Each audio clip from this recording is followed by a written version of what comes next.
Hello everybody and welcome back. And today we are going to take a look at sounds made by a combination of consonants such as sh, ny, and y.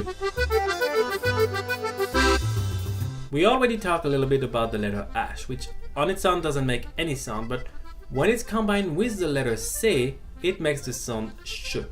For example, in words like écharpe, chercher, chien, et chat.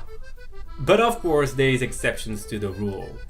Words with a Greek origin will be pronounced k, like chronologie or chiropractor, just like in English. In another video, we also covered the letter G and its two variations, je and g. And truth is that the letter G can also make the sound ny when it's followed by the letter N.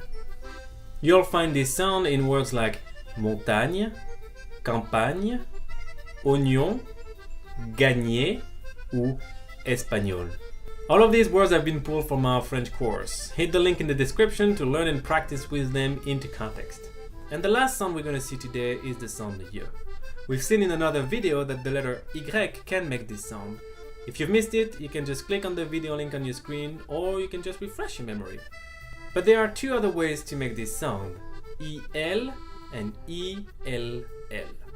And you can find this sound in words like soleil, travail, famille, or oreille. If you enjoyed this video, make sure to subscribe, hit the like button, and share it with your friend. Thanks for watching, et à bientôt.